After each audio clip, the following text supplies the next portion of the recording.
Dave Zere coming at you from CPAC 2021 in Orlando for Real America's Voice News. We just had Darrell Issa on the stage behind us. Tomorrow's going to be electric with Donald Trump. This place is going to go crazy. This CPAC has become about Donald Trump, I think, instead of the GOP, right? Because people, I think, miss him. We have two very special guests with us. Today we have Shawn Farash and Kevin Smith, the Long Island Loud Majority from Long Island, and they created quite a stir this past election season by having some of the largest rallies in the country, car rallies. They were mentioned by Trump at various rallies around the country. They really got a grassroots movement going, and I was proud to participate with them this past fall. So Shawn, Kevin, how are you today? Doing great, Dave. Thanks for having us on. Yeah, you're very welcome. You're very welcome. So Kevin, what are your impressions of CPAC 2021 so far this year? Honestly, the energy's been unbelievable. And what I'm really most impressed by is the youth. There's so many young people here. There's so many college students and even younger from all over the country. They all came down because they wanted to see what was going on. They wanted to be part of the movement, and it's incredible. These young kids, they're polished, they're bright, just like Turning Point Student Action Summit. They know what's going on, and they're probably seeing their parents suffer under the lockdown, and they want to be in school, right? They don't want to be sitting home, and they're spending $65,000 a year at college, and they can't even go to class, right? So tell us a little bit about what's going on in New York.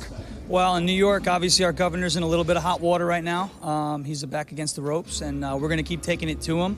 He's canceled St. Patrick's Day, he's canceled Thanksgiving, he's canceled Christmas, he's canceled New Year's, he's closed the schools, he's shut down the small businesses. And New York, especially Long Island, has had enough. And we're going to push back. We're going to push back because we know we're constitutionally allowed to do these things. And as long as the Constitution is still a thing, which it is, it's alive, it's very well, we're going to express our constitutional rights, as the Long Island Loud Majority does, as the Loud Majority does in general. We do want to come to a state near you, and we're going to do it. We're going to make sure that we're still heard, no matter what the circumstances are. Yeah, so there's a common theme with all these blue states. These lockdowns have destroyed the economies 11 to 13% in Michigan, New York, Rhode Island, Pennsylvania. California as high as 18% in the major cities. And all the red states that have stayed open through this pandemic have a lower unemployment rate at 3 to 6%. South Dakota's 3%. They're open for business, and they have half the deaths per capita of New York. So, Kevin, what do you want to see like in New York? How do we save it? How do we save New York from Cuomo and de Blasio? What action can we take in the near future? Well, the fact is, New Yorkers are resilient. We saw them come back after 9/11. We saw them come back after Hurricane Sandy. And we're going to come back after this. But it's going to take an individual effort from each and every person. Each and every person just has to go out. They have to just say, no, I will not comply. If I do not consent to your rules, I will not comply. Because the fact is that everyone knows a business that's dying. They're dying. Yeah. Bars, restaurants. Everyone knows a waitress that's been laid off, can't pay their student loans. But the governor doesn't seem to care because he's never had to work for anything in his life. Yeah, I don't think the small businesses in New York have any representation anymore, even from the GOP. I feel like there's nobody really fighting for us except maybe Congressman Zeldin and a few other people. But there's like crickets out there, right? So what do you hear from people in business on Long Island? Are they going out of business? I hear that they're struggling. There's a couple of businesses that just through our rallies in general were able to keep themselves afloat because they made flag holders. I mean, really. Metal Monster Support Jeff. They did a great job, and they've been struggling. They've been hurt.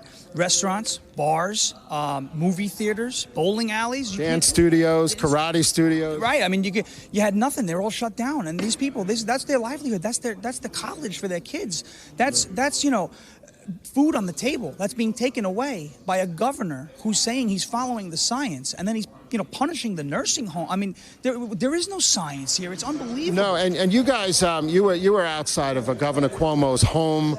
So what do you got plans for the future for the next few months? Well, on March 14th, we are having New York's first St. Patrick's Day rally in 2 years. We're bringing back St. Patrick's Day. There's a large Irish and Italian Catholic community on Long Island, and people want St. Patrick's Day. It's everybody's favorite day of the year. Everybody's Irish, so we're gonna bring 5,000-10,000 people out and have a good time.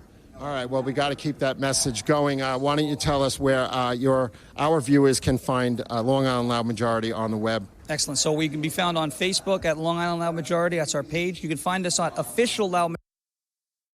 Majority.com, because we are censored heavily on social media, censored heavily on Twitter, at LI Loud Majority there, Instagram at Long Island Loud Majority as well. Yeah, it's really incredible, the censorship that's going on out there. DC Drano had his account pulled yesterday, and what's going on is it's like a Russian purge, right? It's very serious. Yeah, it's sick actually to watch the First Amendment get trampled the way it is. And it's not healthy. It's not healthy for Republicans. It's not healthy for Democrats. It's not healthy for independents. No, because as conservative voices, we don't want the left silenced. We never did that, right? No. We always say all viewpoints are open. I love the marketplace of ideas. The marketplace of ideas. It's fantastic. We want to keep that open and well so that we can have logical discourse in this country. We can't let that die.